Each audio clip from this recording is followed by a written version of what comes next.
pergunta.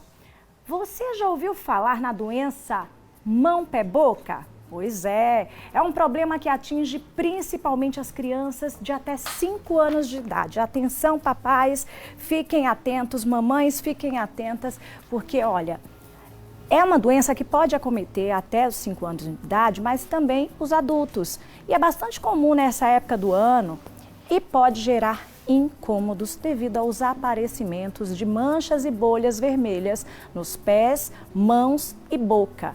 Para esclarecer o assunto, nós estamos recebendo aqui a médica pediatra, a doutora Kessia Alcântara. Muito boa tarde, doutora. Boa tarde, prazer. Bem-vinda. Eu quero que a senhora Obrigada, explique um pouquinho para a gente, né, sobre os principais sintomas desta doença mão, pé, boca. Pouco divulgada, inclusive, né?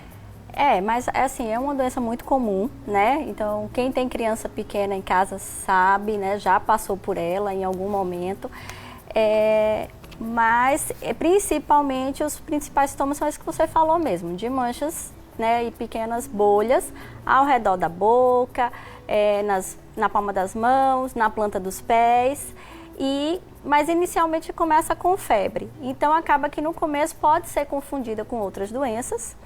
E essa mãe, esse pai, né, pode ficar um pouco sem saber como tratar essa criança. Então, o ideal é procurar o pediatra que atende, não precisa levar até a urgência no início dos sintomas para poder realmente fazer esse diagnóstico. Sim, e é isso que é importante, né? Acompanhar. Como é que ocorre aí a transmissão?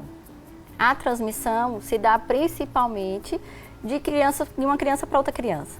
Então, por isso que quando começa na creche, na escola, né? Acaba que várias crianças, vários coleguinhas ao mesmo tempo acabam adoecendo.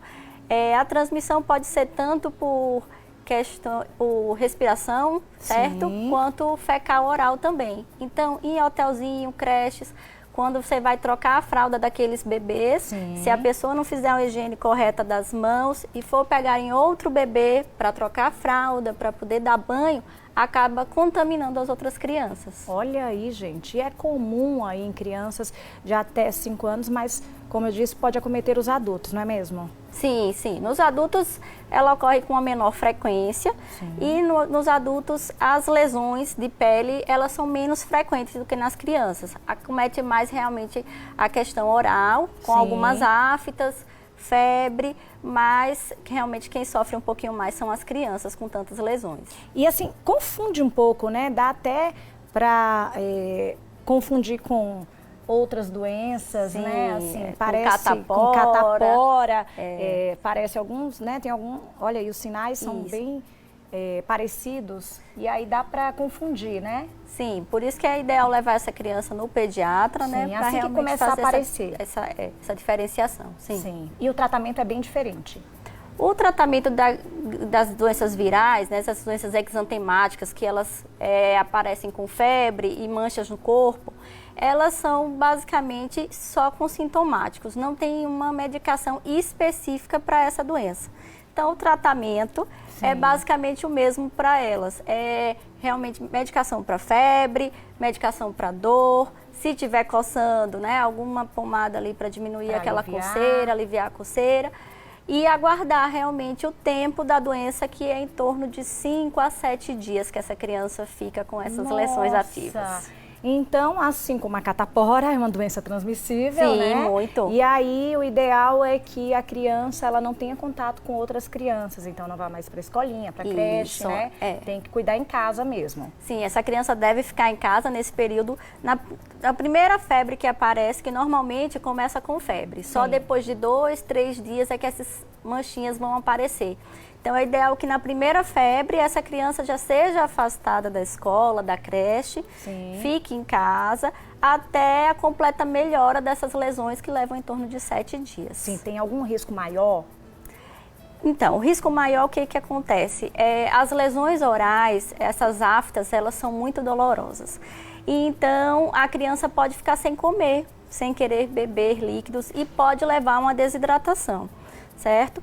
Em casos mais graves, alguns vírus mais graves, pode chegar a acontecer, mas é muito raro, uma encefalopatia ou uma cardite, mas são casos muito raros, são Sim. poucos os casos. No caso de adultos, né, que são acometidos por essa doença, a mãe, o pai pode também ser transmitido, né? No caso, a mãe e o pai pode receber, né, o diagnóstico após o contato com a criança, o cuidado com a criança? Sim, normalmente após o contato com alguém que está doente, demora em torno de 3 a 5 dias para você saber se você irá desenvolver a doença ou não. Sim. Certo? E tem alguma recomendação, no caso da mamãe, que, né, descobre que o filho está assim? Ela tem algum cuidado especial que ela pode ter? Usar uma luva, por exemplo? Existe algum... Então, no adulto, para prevenir? O adulto, como já tem uma imunidade, né, melhor, como já teve contato com vários vírus, dificilmente vai vir a desenvolver a doença. Sim. São poucas as pessoas que chegam a desenvolver. Mas os cuidados são realmente de higiene redobrada. Então, aquela fralda, porque nas fezes do bebê vai sair o vírus, então aquela fralda já fechar, botar numa bolsinha, descartar distante, lavar bem as mãos com água e sabão, passar álcool em gel nas mãos. Sim. Todos esses cuidados que a gente aprendeu tanto no Covid, né, na pandemia. Principalmente para quem tem mais de uma criança em casa, Isso, né? para Aí não o transmitir cuidado, de uma né, para de uma outra, para isso outra. mesmo. Acredito que por ser uma doença que acomete mais crianças, né? Então o cuidado redobrado, principalmente para quem tem mais de um filho em casa, Isso, né? com certeza. Ter essa atenção. Agora, doutora, por que nesse período há uma incidência maior desse tipo de doença? Porque nesse período de frio, né, acaba que a criança tem uma maior secreção, né, de vias aéreas respiratórias, né, e aí ela acaba ficando mais propícia a pegar outros vírus. E aí nas creches, nas escolinhas, nos berçários, acaba propagando os vírus com maior facilidade. E ela pode ter mais de uma vez? Infelizmente pode. Nossa. Porque são vários os vírus que podem causar, é o Coxsackie vírus, mas ele tem vários subtipos. Então a criança infelizmente pode ser acometida no ano que vem, num novo surto, pela doença novamente. Olha aí, gente. Então vamos deixar, né, aí pessoal em alerta, né, mão, pé, boca,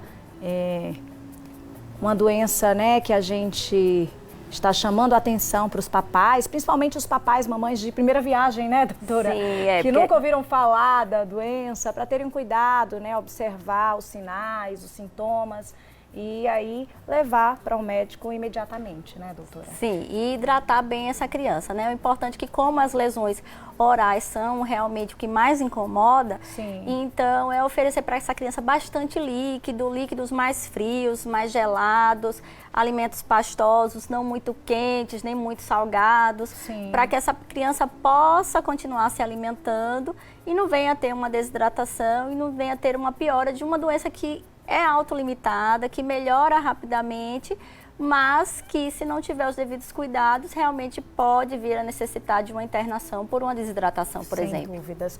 Doutora, quero agradecer pelos esclarecimentos, né? Tenho certeza que esse alerta foi importante para você de casa, né? E eu só tenho que agradecer mesmo os esclarecimentos e para chamar atenção para os papais, mamães, num momento como esse. Muito obrigada. Pois é, gente, ó, fica alerta, viu? Fica alerta a todos os sinais que foram apontados aqui pela doutora Kessia Alcântara, médica pediatra.